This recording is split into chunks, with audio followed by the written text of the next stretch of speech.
followed by Manila Mayor Isko Moreno and Senator Manny Pacquiao. Sotto topped the survey for the vice presidency, with 44% of respondents saying that they would vote for the Senate president. I wouldn't rule out Isko even if in this latest because magaling siya magkampanya on the ground. You have seen na magaling siya kumilos sa mga citizens, no? Very effective siya. I'm pretty confident at the end of the day, he will be the next president of the Philippines. Presidential bet Senator Bongo wants Davao City Mayor Inday Sara Duterte as his running mate. Kung ako masusunod, siya po ang pinakamalapit sa puso ko na maging katandem po. Kaya nga po, kung akong tatanungin, mas gugusto, kung ako lang pipili, siyempre pipiliin ko po si Mayor Inday Sara. Another election survey shows the rankings of the contenders for president and vice president. But this early, the opinions of Filipino voters do not yet reflect their final choices ahead of the official campaign season for the 2022 elections. What will influence the voters to choose their next leaders? We will discuss in this episode of The Chiefs.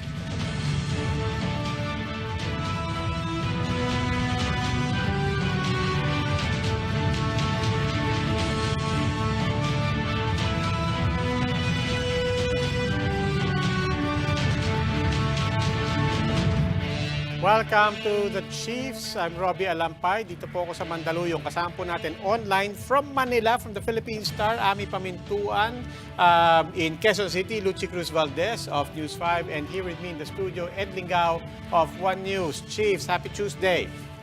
Good evening. Hello, good evening from Quezon City. Yeah, kita mo na. Miss Quezon City! Parang beauty queen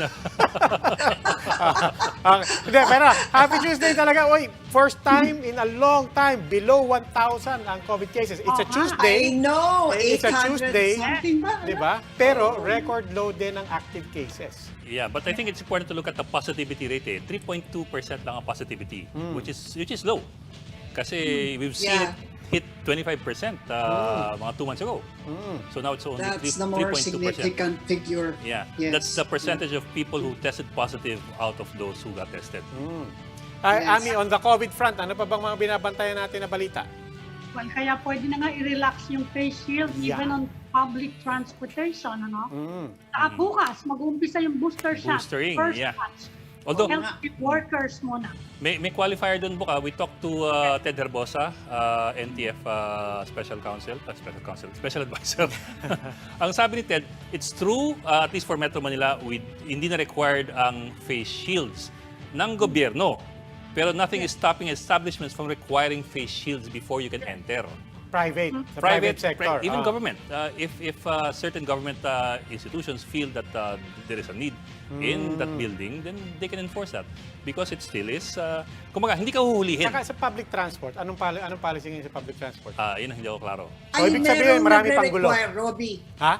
Merong nagre-require na mga bus. Yun. Merong mga nagre-require. So, hindi na po required. So, kanya-kanyang diskarte. Well, siguro yung konteksto doon, hindi ka nahuhulihin kung wala kang face shield. Pero maaaring hindi ka papasukin ng mga establishmento. Depende sa policy. Kasi establishments can bar you from entering kung nakatsinelas ka. Okay, what's stopping them from barring you kung wala kang face shield? Kaya maganda rin yung ibang mga story ang nakita ko kanina. One is a lot of people intend to still hang on to at least one face shield. Kasi among other things, hindi nila alam, baka bumaliktad na naman yung policy. No? Yes. But the other one is, there's a real environmental question there, di ba? Huwag po tayong basta tapon na ng tapon dahil plastic yan na so pag-isipan din natin. Iba, ginagawa ng parol. Mabigat at Yes, no, Di ba? Ginugupit-gupit. Christmas. Inisip ko saranggola Parang... Ang bigat naman nun for saranggola. Okay. Anyway, balik tayo sa English dahil hindi tayo maintindihan ng susunod natin na guest. Original to, original. Now, before we talk about COVID and politics, although I suspect we will talk about politics, we'll try to talk about politics. We begin tonight with British Ambassador, the new British Ambassador to the Philippines, Lore Beauface. Good evening, Madam Ambassador. Good evening and magandang gabi. Magandang gabi. Very good. And There you go. She's speaking Tagalog. And we should say, call it? and we should say, mabuhay, welcome to the Philippines. I know among diplomats, we say, may you live in interesting times. I know among diplomats, the wish is may you be assigned somewhere interesting. We guarantee you the Philippines is interesting. And you certainly came at a very auspicious, very interesting time. How are you enjoying what shall we call it? The spectacle, the circus, the show. The weekend How show. are you? How are you enjoying it so far? Well, I've got to be diplomatic in my answer to that, haven't I? I'm enjoying it hugely. Maraming salamat. I'm enjoying it hugely for a huge variety of reasons, as you can imagine, not least the hospitality of the Filipino people. But you are certainly right. I have come at an interesting time, and certainly the last week has been full of interest and unexpected turns. So we're watching this really closely, but it's obviously beyond the politics and all seriousness that we're here, because our partnership is so strong and we've got so much to do together and so much in common. I would imagine it can be jarring, notwithstanding all the studies and all the briefings that you've gotten. Is there any particular question that you keep asking the people briefing you about the Philippines and politics in the Philippines that maybe Ed, Lucci, or Ami can help you out on? Is there any particular question that you've been we can add to the ask? confusion. I keep asking bakit? Why? So I'm still in learning mode, certainly, and learning a lot about the politics and how political parties work, and the importance of local politics and how it all comes together. So I'm asking a lot of questions, as you would expect, but learning very fast as well. Yeah, the good news is we're all asking the same questions still, Bakit? and we were born here. We also ask all the time, bakit? Why? Well, you have come just at the time when we lifted the face shield policy. And I want to ask you about the COVID situation. From where you came from, I don't know if you came from England, from the UK, or from your former assignment, but let's just ask you about the situation from the place where you came from just prior to your assignment here. Yeah, so I was just in the UK before I came to Manila in August, and at the time the situation was really positive. And now, as you know, across Europe, we're looking at numbers that are rising again. So I think the lesson for all of us is that we're going to be living with COVID for a very long time. That we've got to be cautious and continue to be on our guards, but also that we have to learn that we can't just be protecting ourselves from the virus all the time, but we're going to have to find ways to live with it. And balancing those risks is going to be, I think, a long-term affair. I think there are more and more Filipinos now slowly trickling into the UK as the situation there normalizes. Are you seeing that happening? And if so, are we also expecting more job openings, particularly in the health sector in the UK for the Filipinos?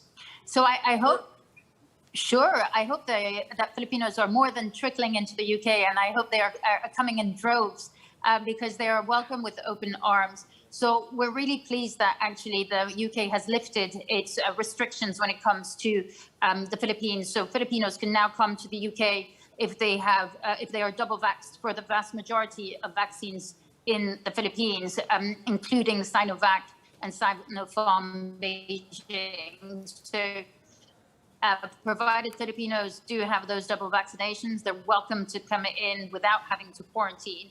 And we're absolutely celebrating and welcoming health workers, as you've mentioned, with open arms. We are so proud of our Filipino health workers in the NHS. We currently have nearly 30,000, and we've just signed an MOU, which is, yes, and we have signed an MOU. Our Minister Milling has signed an MOU when she was here in Manila just last month with Secretary Bello, which was about really our commitment to continue to invest in Filipino nurses in the UK, continue to look after them, to look after their well-being, and to invest in their professional development. development so that they reach very senior positions in the NHS.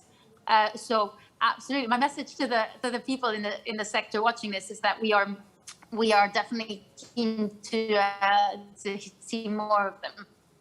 Ambassador, what about interest among British investors in the Philippines?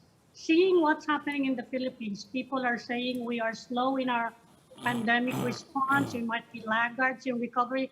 Is there a lot of interest among the British businessmen in coming here in the near future? So I think that's a really good question. Since I've got to the Philippines 3 months ago, I've spent a lot of time speaking to businessmen and women to really understand their perspective. And the really great news is that everyone seems to agree that the fundamentals are really strong and that the Philippines is still a growth market across so many different sectors. So there's huge interest from British businesses. As you would expect, our trade has taken a hit during the pandemic, but we expect it to grow back to its pre-pandemic level. And hopefully thereafter, it will go even beyond that, because there are lots of sectors where we think that there's a lot more that we can do, whether it is in health or in education, in renewable energy, etc. You mentioned investment in particular, and there is a lot of interest for investors, but I think we're also hoping that there might be new laws passed which would enable more liberalization of the economy so that foreign investments would flow more readily.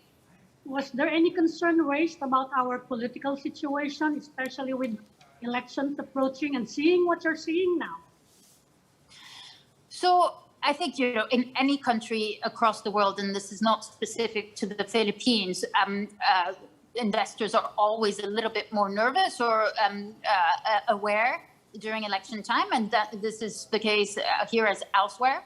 But I think, again, when I speak to investors, they're pretty confident that the direction of travel when it comes to the economy and macroeconomic management, etc., is clear and not something that's really contested over the election period. So I think actually that investors are not particularly nervous with the elections because of the economy, the vision of most of the candidates being quite pro-private sector, pro-investment, pro-growth.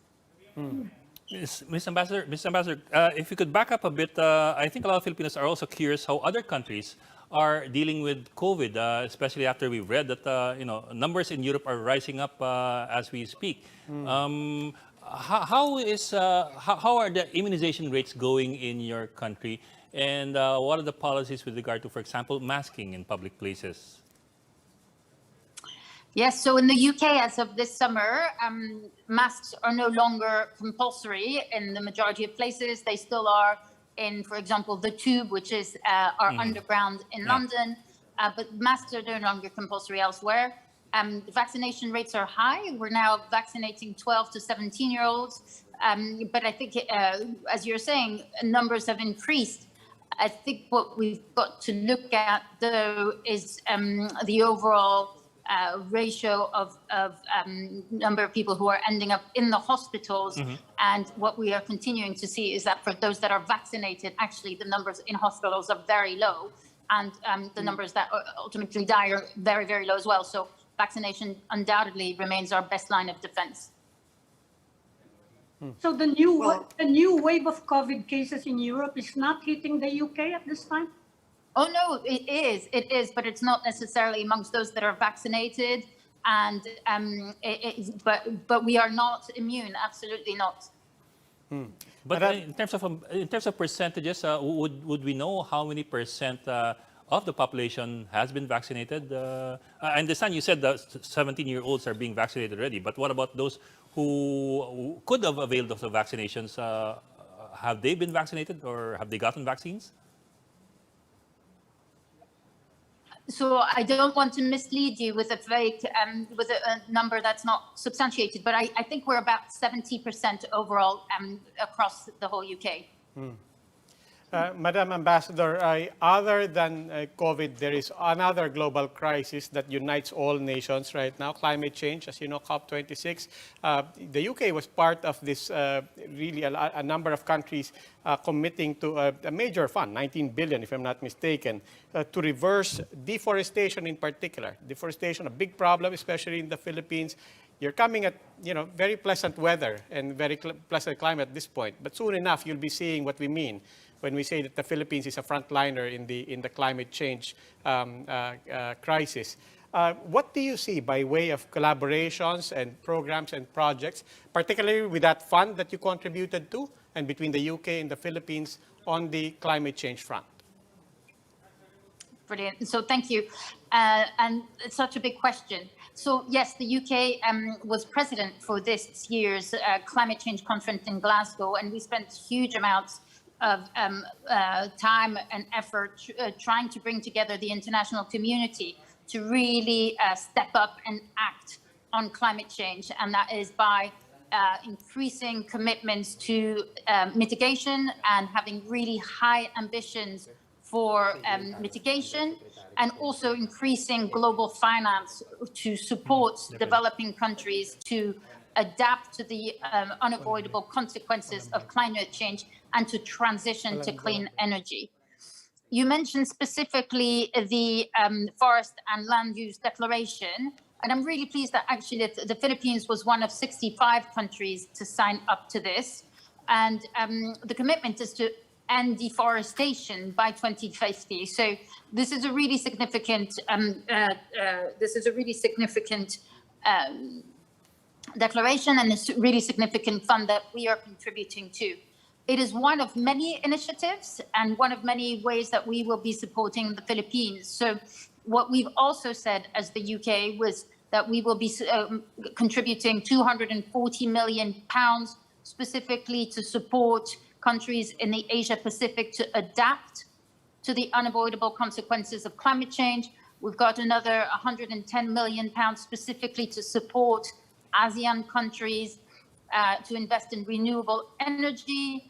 And we'll be contributing a lot more to funds for urban cities to support cities to adapt. For example, Quezon City here in the Philippines will be contributing a lot more for agriculture to invest in climate resilient crops.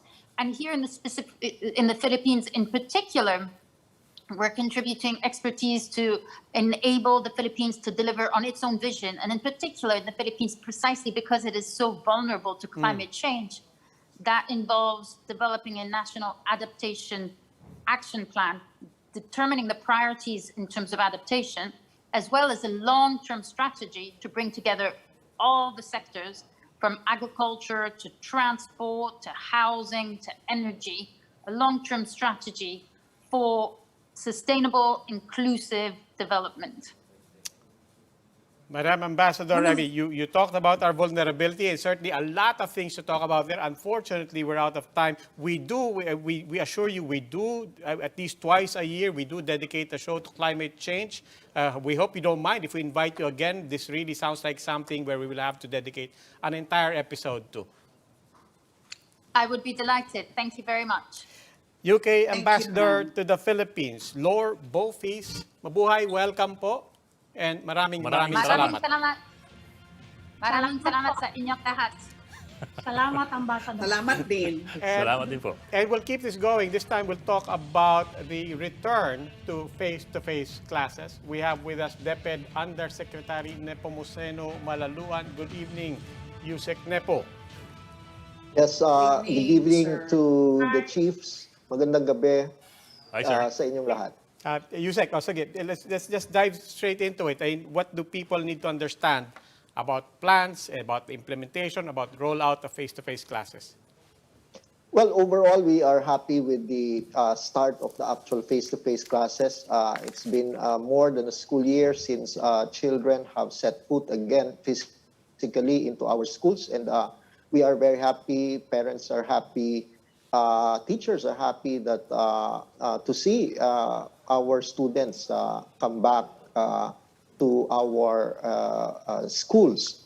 And this pilot is the first phase towards an expanded phase that we hope given what hopefully will be a smooth pilot will be an expansion early next year to all of the schools nationwide that will be able to comply with the readiness requirements and be already transitioning also to the alert level system by the Department of Health. Sir, ano po yung ano? Yusek, ito ba, Go ahead, Lucy. Yusek, ito ba yung face-to-face now, no? Yung phasing in? Do we actually see an expansion of this even before the school year ends in, I don't know, March na ba ngayon or April, no? Kasi iba-iba na mga schedules, no? But are we seeing more schools joining face-to-face what do you call them, trials or phase-ins, even before March? Yes, certainly. In fact, the original number of 120 pilot schools, if you will recall, the approval of the Office of the President for this pilot came at the height of the surge of the Delta variant. And because of the improvement in the COVID situation, the Department of Education through the Secretary has recommended to the President the expansion even of the schools participating in the pilot, as well as already to give DOH and DepEd the flexibility to determine the final number of pilot schools. It has been approved by the Office of by the President through the Executive Secretary, but with the condition that it will still not depart from the pilot character. We are accelerating the completion of the pilot phase. We intend to submit our report of the pilot to the President by end of December, and we anticipate a recommendation of an expansion by early next year. So yes. Pero same level ba to, Yusek? Pareho pa rin, or are we going to do it in a secondary level, yung mga, di ba, 6th, 7th, or even Yes, 11th grade? We have a standing technical working group jointly between the Department of Education and Department of Health, and our discussion is after this pilot phase, we will already be expanding to higher grade levels in the expansion phase next year. So that will already cover not just the first key stage of K to 3, but all the way to senior high school. Yusek, you described the first day of the pilot as generally successful. Ano naman po yung mga glitches na nakita ninyo? Marami-rami ba? Well, some of the glitches were, there were 3 schools, public schools, that were not able to immediately commence the pilot face-to-face classes because a few teachers have tested positive with antigen. They were retested for confirmatory testing of RT-PCR, and they have tested negative, and so they will be starting, as far as I know, tomorrow. So it was deferred only by a few days. But we must emphasize that these things are part of the pilot.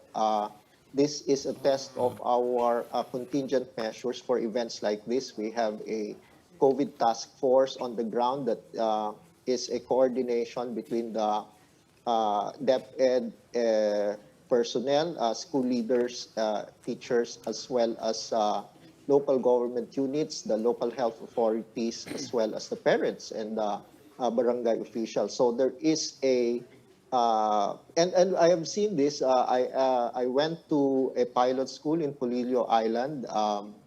I've seen the preparations, and we are, the internalization of the joint guidelines by DepEd and DOH is high. The principle of shared responsibility is there. You've seen some photos probably of the conduct, and it's doable as we have seen. Well, Yusek, let me push that forward. I don't know if it's too early to ask kasi it's only day 2. Pero ano po yung learnings niyo that you can apply going into the next phase of face-to-face?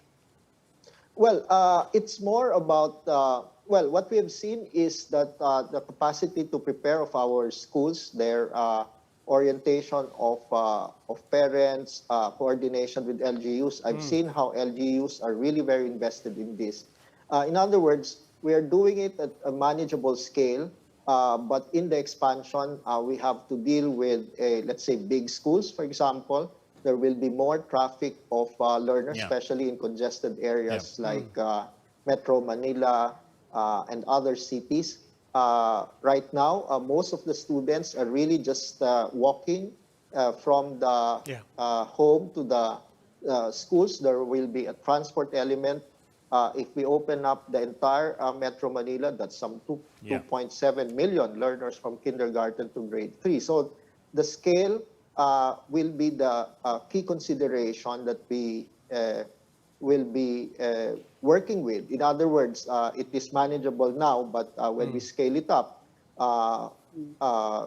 there will be more to manage at all levels of governance in the Department of Education. Yusek, especially at this small scale, you talk about all of society, all of community approach. Nabanggit nyo ng iba-ibang sector dyan, the parents, the students, the teachers, the public transport, the LGUs.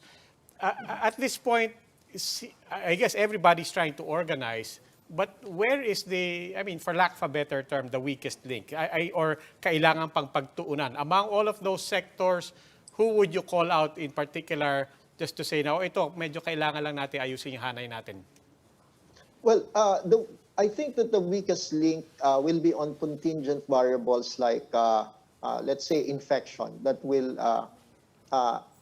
affect, for example, a household. And we know that it is in the treatment side that it is often a shock to a certain household. So I think that that is a matter that we feel a strong burden. And that is why we have insisted on a principle of shared responsibility.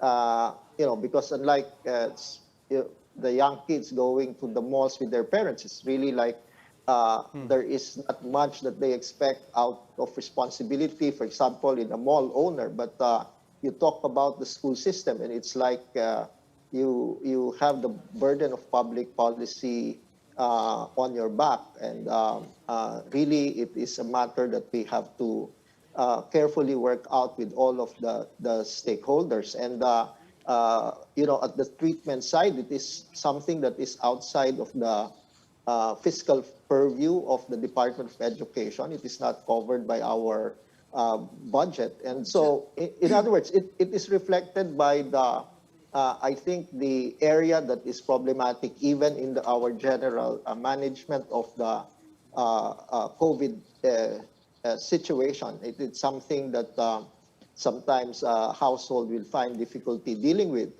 in cases of infection. And this is where, for example, the rate of vaccination becomes very important if it is something that really truly mitigates the level of severity, for example, of infections. Because we cannot guarantee. Do you have, are you going to have projections? I was going to ask about that, no?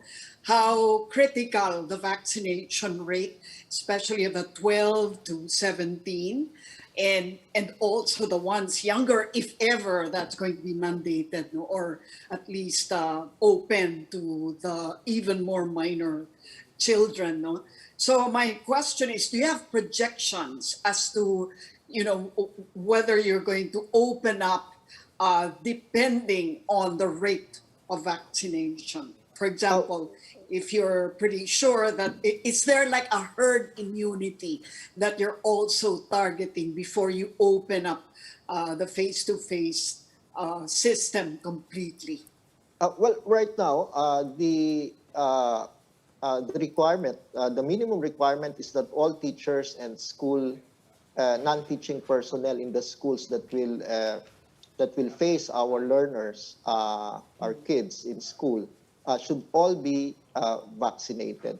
As much as possible, the households of the learners, especially the vulnerable members of the family, if there are elderlies in the home or parents or other members of the household that have comorbidities, then they should be vaccinated. The children, and that's why we started with K to 3, based on the data, are the ones that are most resilient to a level of infection, shorter periods, as well as least severe. But as transmitters, they could be transmitters, and it is the homes that become vulnerable to that. And so there is a risk that we cannot reduce down to zero, and that is why we have been very careful with the guidelines, so that there is a continuity of all the protocols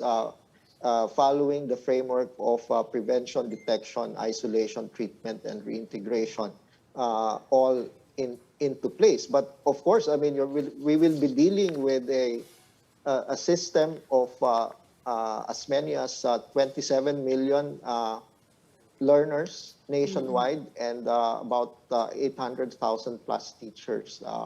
And so it's quite a big segment of the population in one, you might say, one sector, and one organized sector. But I think the level of organization of the sector is also its advantage, because we can implement guidelines with a certain level of uniformity, even if, of course, there will be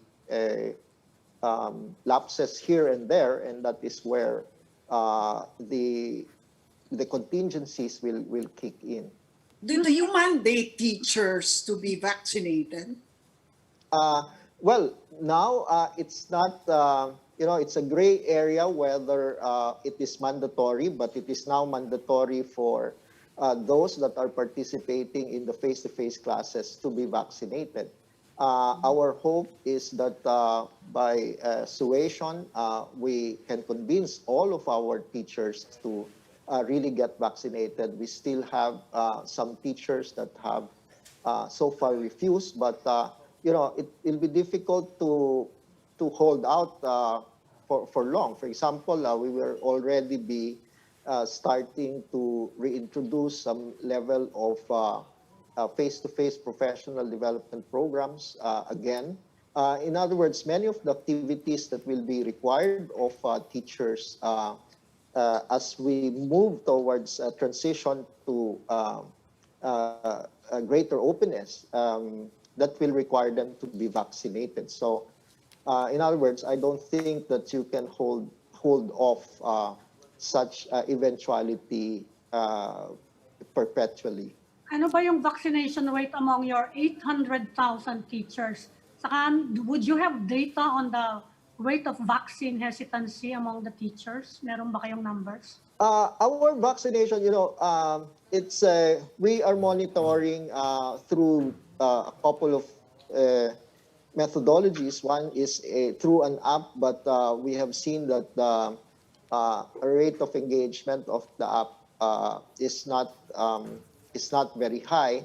But all of our regional offices are submitting their reports, and what we have seen also is that even in remote areas, in this pilot face-to-face, even if this were not immediately made, for example, compulsory for the vaccination to happen, when we inventoried the rate of vaccination in the schools, in these pilot schools, it was already very high. Sometimes it is, in other words, while it is not fully reported, they have taken advantage of the expansion to the A4 category, even at the early level. So it is already at a very high rate among teaching and non-teaching personnel. And we will know for sure as we now expand to beyond the pilot schools, because as I mentioned, it will be a requirement, and we have an agreement with the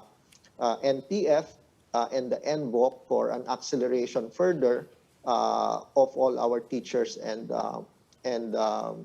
non-teaching personnel. So we are confident about our level of vaccination it is higher than certainly higher than the national average. Okay. Yusek Malaluan, maraming salamat po. Undersecretary Nepomuceno Malaluan of the Department of Education. Thank you, sir. Thank you, Yes, sir. Yusek. Yes, not so exciting times anymore for education. Thank you. We'll need to take a break. Please stay with us. The Chiefs will be right back.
Welcome back to the Chiefs here on One News, and now joining us is Strat-based ADR Institute President Professor Dindo Manhit.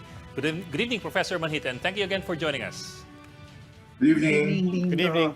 Yes, sir. Well, sir, of course, yung SWS survey commissioned by Strat-based ADR Institute done nung second half ng October, the numbers, BBM with 47 sa presidentiables, Robredo 18, Isko Moreno 13. Can you contextualize the numbers for us? What are the numbers telling us? And I suppose more importantly, what are the numbers not telling us? Of course, what we can take note of is that we normally had a long list until it went down to a shorter list when we look at who are the major candidates after the filing October 8th. And that's what we did. We simplified by looking at this, who are the major candidates. And something noticeable there is that there's no Duterte name in the presidency. And it seems that the vote went to Bongbong Marcos. That built, but I consider that a soft support. Because if you've What do you noticed, mean by soft? What do you mean by soft support?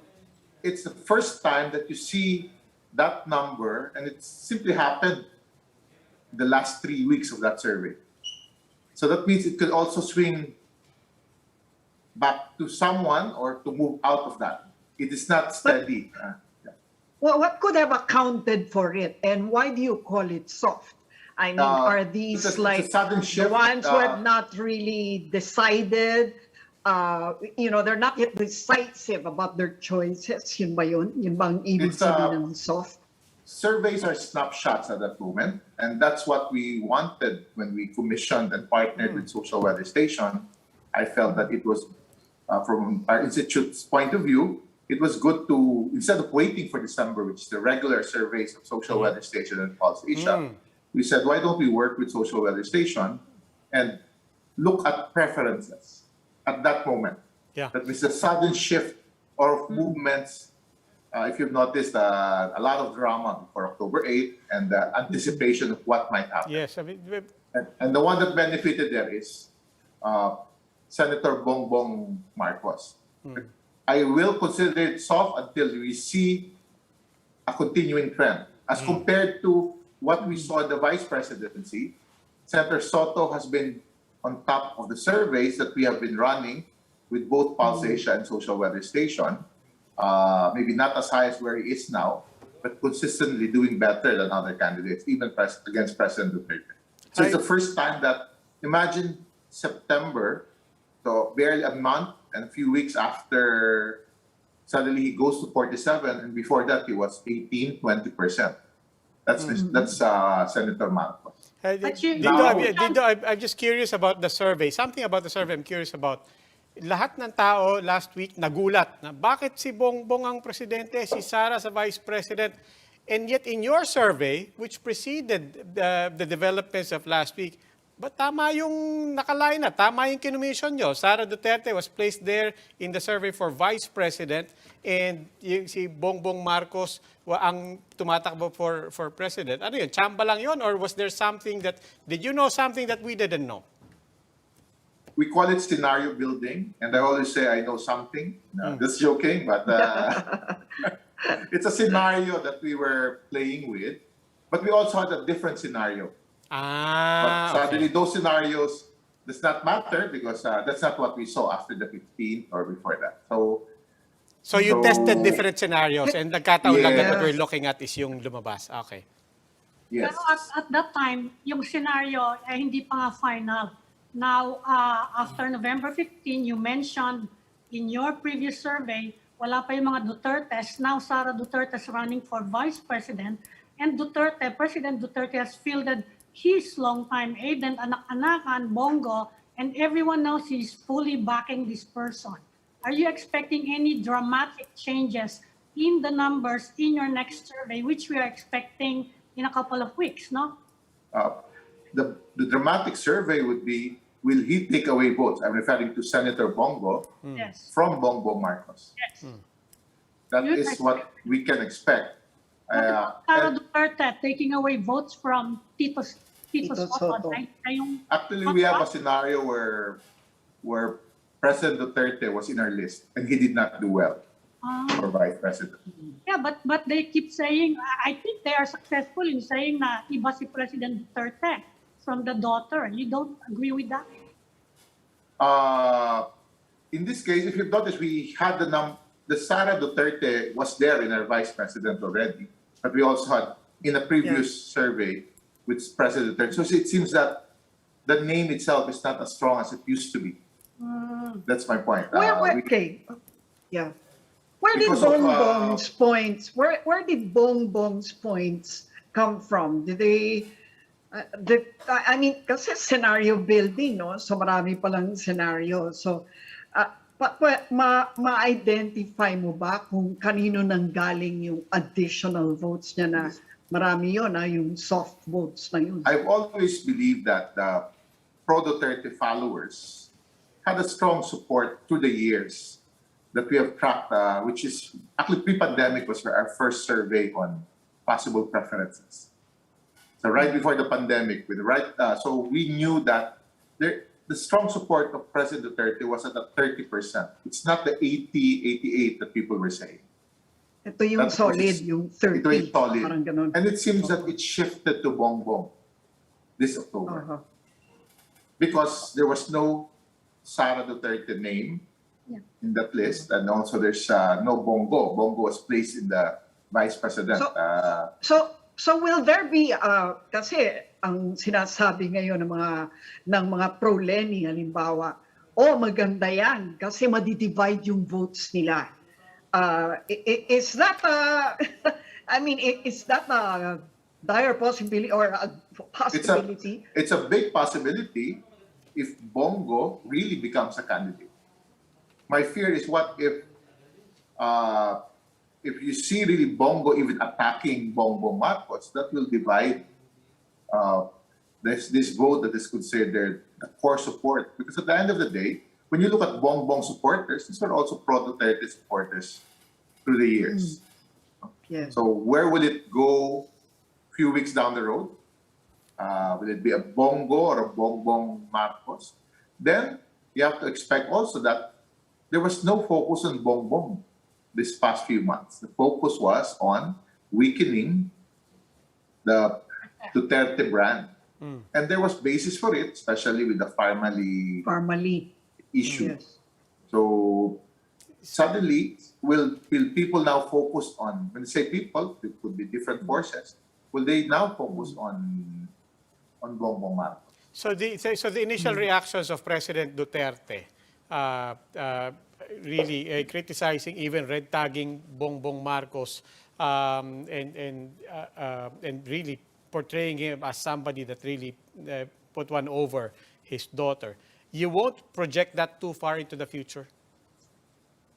Yes, if they see him really as a threat to their own political interest and agenda, the president would continue to be critical of Bongbong Marcos.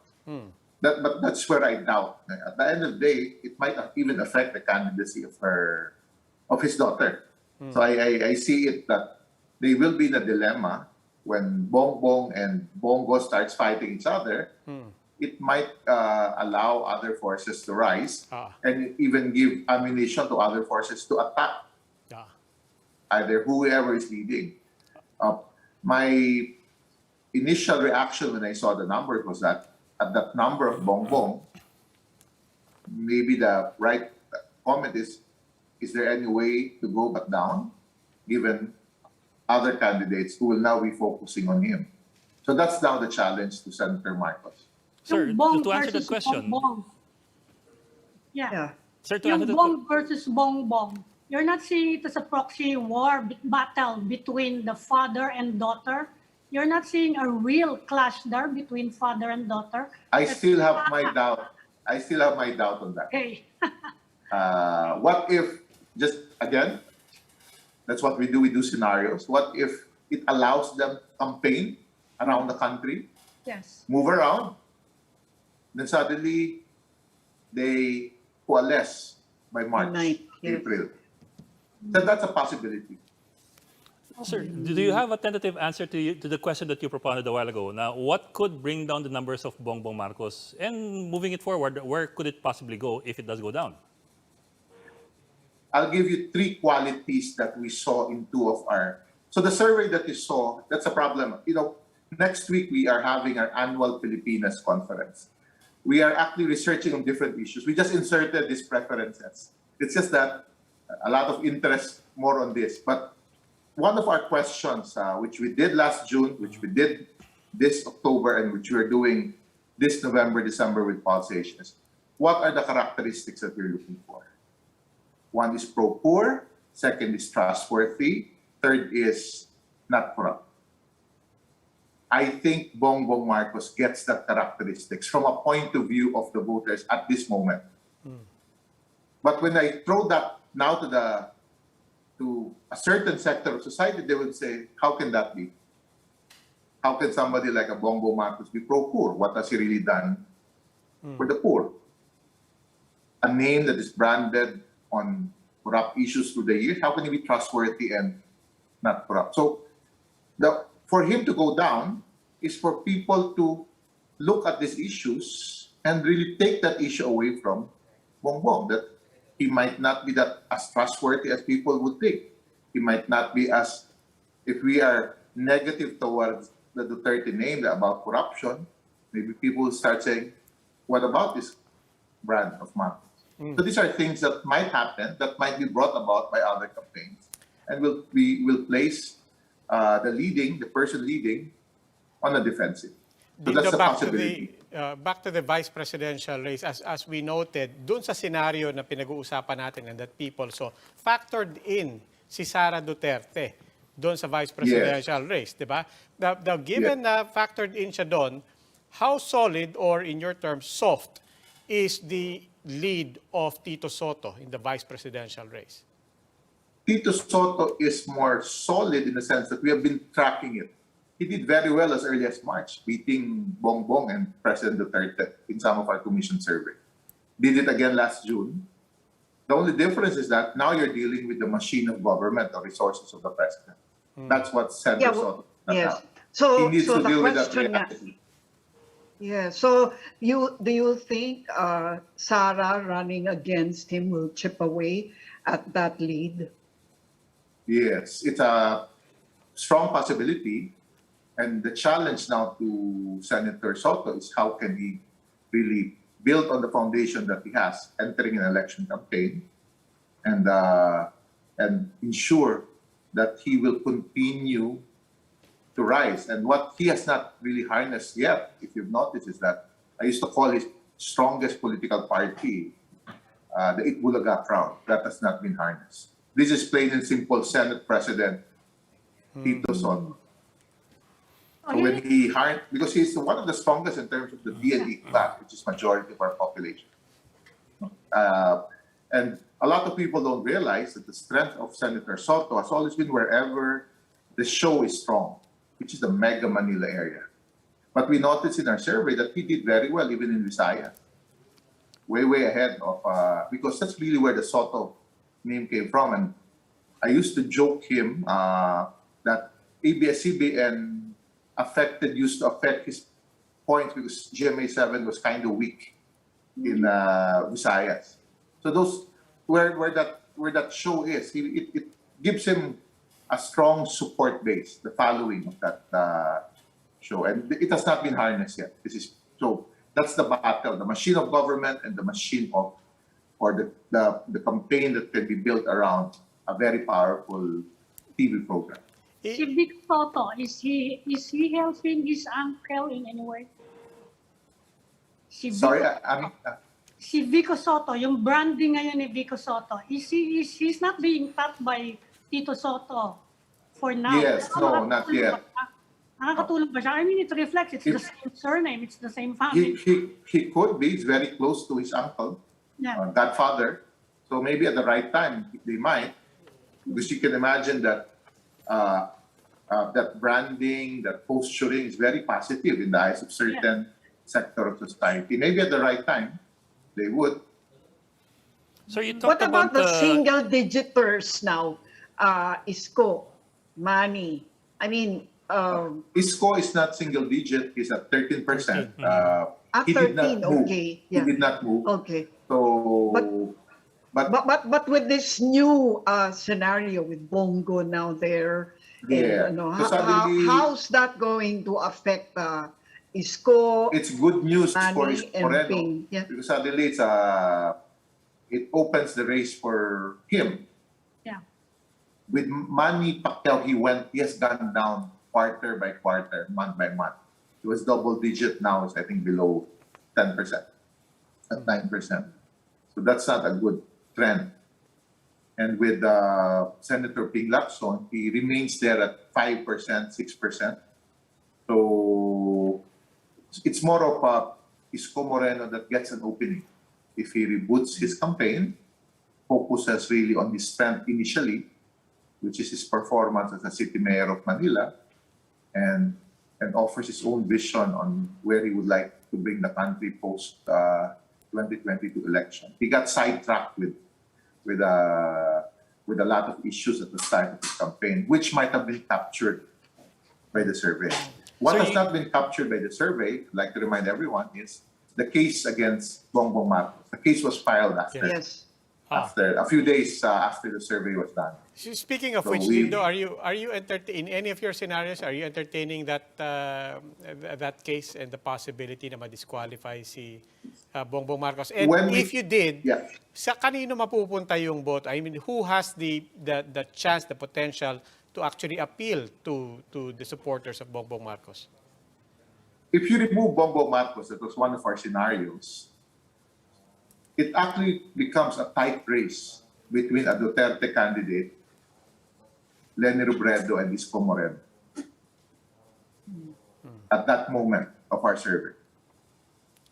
When you say a Duterte candidate, you're referring to Mr. Bongo, or you're referring to one of the Dutertes talaga?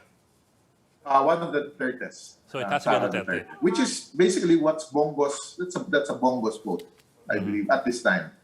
Sir, earlier you spoke about the values that that respondents are looking for in their candidates, yung being pro-poor, no corruption, and I think integrity is the third one.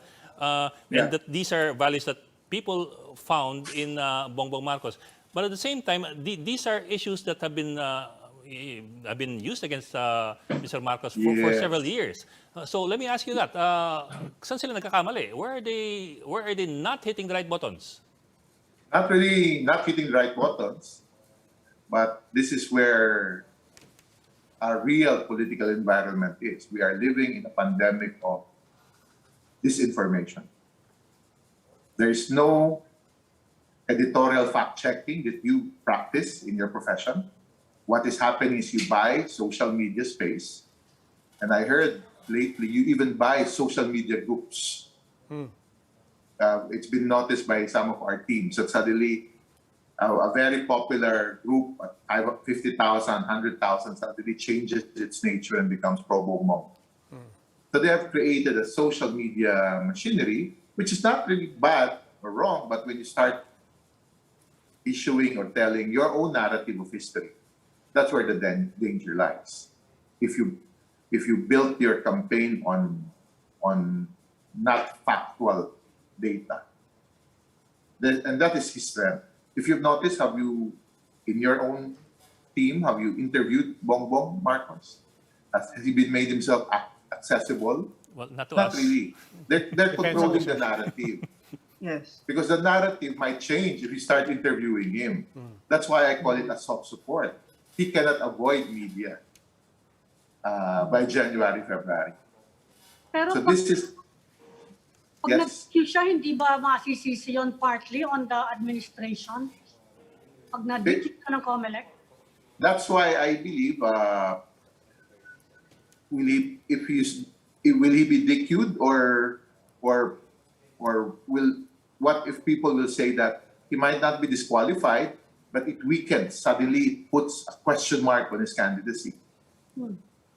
Because basically, something that I noticed in that case, when I was able to get a copy, I think I was joking in my office, 2/3 of it was everything that you can question about the Marcoses. So they placed it in the case. It's a story of all the faults of the Marcoses. So maybe it's a plan by those who filed that maybe this is something that they will keep on building and building and building to weaken his candidacy. Okay. So it's a possibility. So maybe Bongo is an option there. He might not be DQ'd, but his campaign might be derailed by these cases, because this might not be the only case. Dindo, we've gone over time. One last question na lang. Kailan ba susunod na survey? By that time, I think by December, there will be Pulse Asia and Social Weather Station again. Of course, Non-commissioned. you know my biases, so I just follow those two, because the rest are, there are surveys being run by campaigns. So I know it reflected majority of the campaign survey based on my conversation with the different campaigns. So December, so it's good to see where we are at the end of the year. And after a while, it's good to see where the campaign would be at the start of election season. Yeah. Then that we will see if it's a soft support or a hard support already for Senator Bongbong Marcos. Okay. Dindo Manhit of Strat-Based ADR Institute. Maraming salamat as Yes, sir. always. Thank you. Thank you, Professor. That's all for this edition of The Chiefs. We hope what was discussed here will keep the conversation going. Before we go, a reminder to everyone, mask on, wash hands, and stay safe, Philippines. I'm Robbie Alampay. I'm Ami Pamintuan of the Philippine Star. I'm Luchi Cruz Valdez of News 5. I'm Edwin Gao, and we are One News.